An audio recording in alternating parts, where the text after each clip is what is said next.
Hey guys, it's Hoagie. Welcome back to my channel. I wanted to do something different today.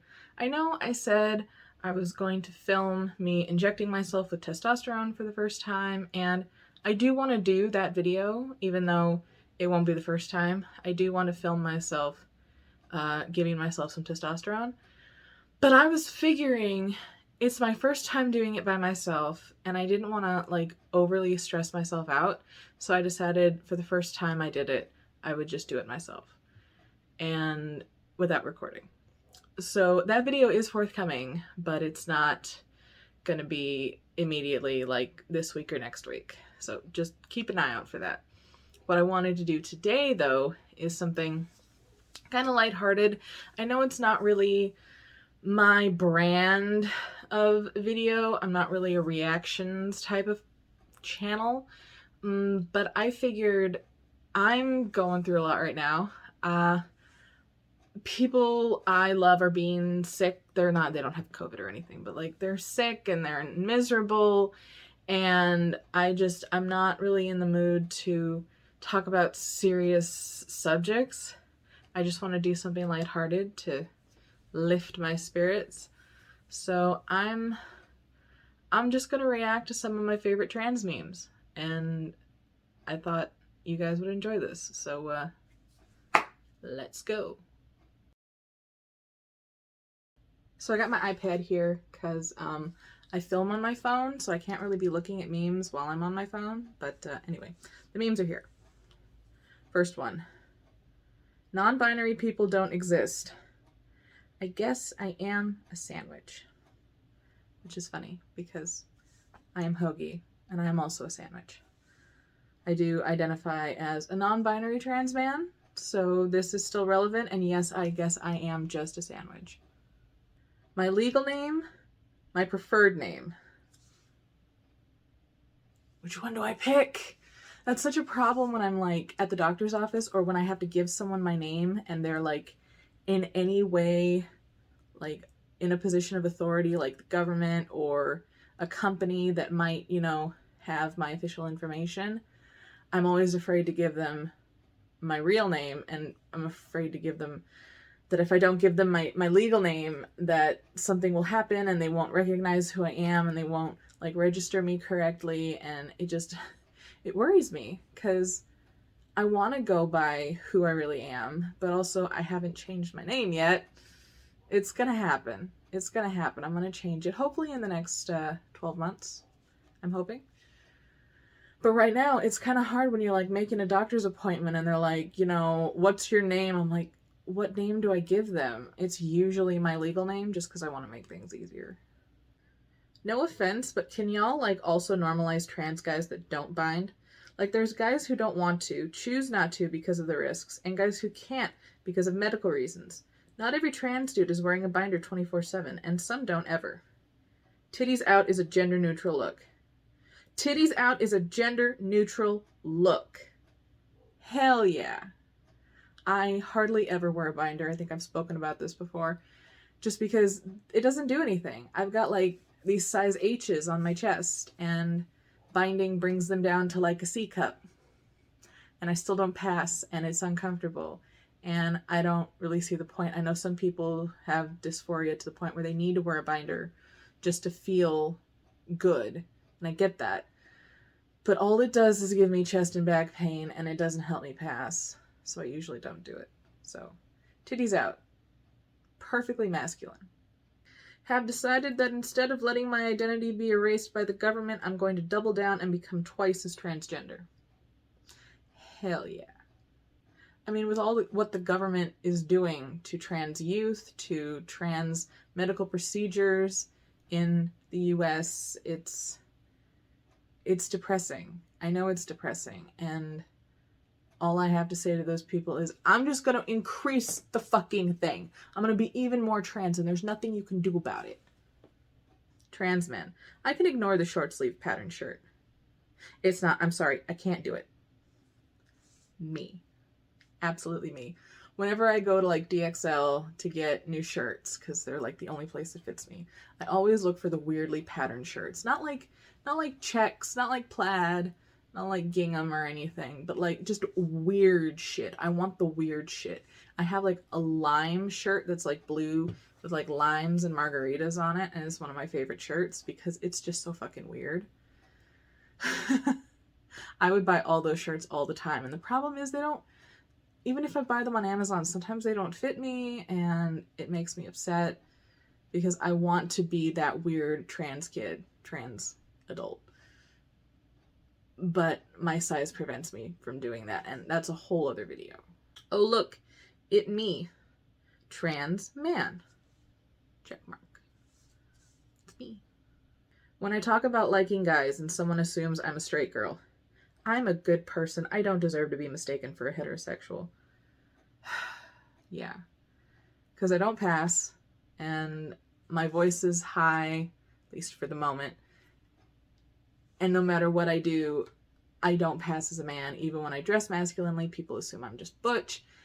And I do give off this queer air. I definitely, I don't think they assume that I'm straight, but they also think I'm a girl, which sucks because I am very gay and very much a man. Being a guy. Being a girl. Being tired all the time.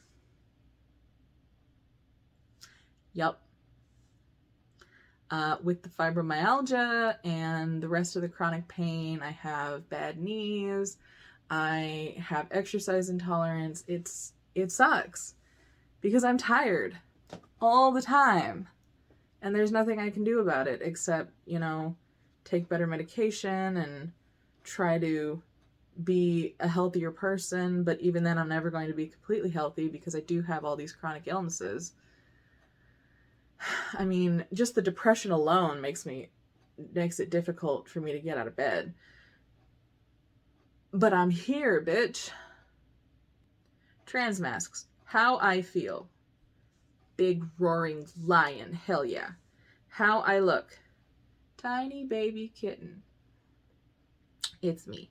It's me. I want to think that I am man-shaped, but I am not. I want to think that I can be intimidating, but I am not.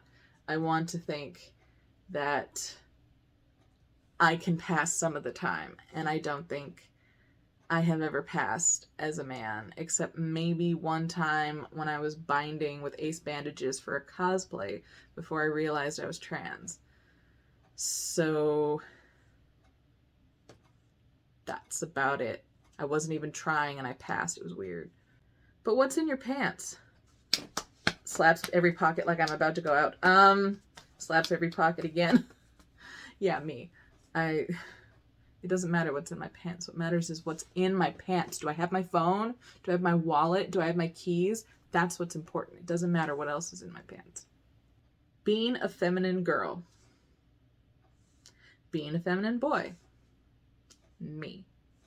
I love being feminine. I think I've talked about this before. I want to do a video on being a gender non-conforming trans man. I really do want to do that video, but like, I love dresses. I love all that girly stuff. I've told you about that, but also like being a girl never really clicked with me. It's not something that I ever really identified with, obviously, but doing all that stuff as a guy is actually really fun and is actually really validating, and it makes me feel good.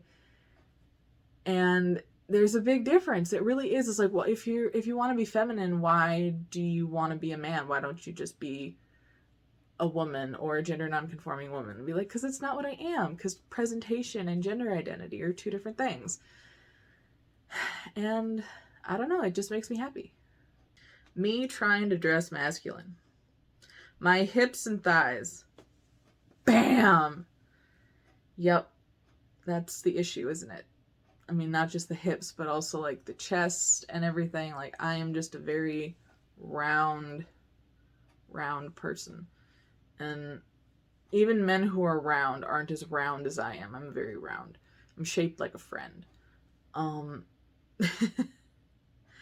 Yeah, this is me every day. I usually don't dress like much of anything. I usually dress kind of like a blob But even then, that blob is always going to be gendered as female. When you're FTM, but you don't want bottom surgery. After all, why not? Why shouldn't I keep it? That's how I feel, though. That's how I feel. Because, like, I'm not planning on topping anyone. And what I have is functional. And it's nice. And I enjoy it. So why do anything to it? I don't really have bottom dysphoria. I might end up having bottom dysphoria later. And I'm open to that.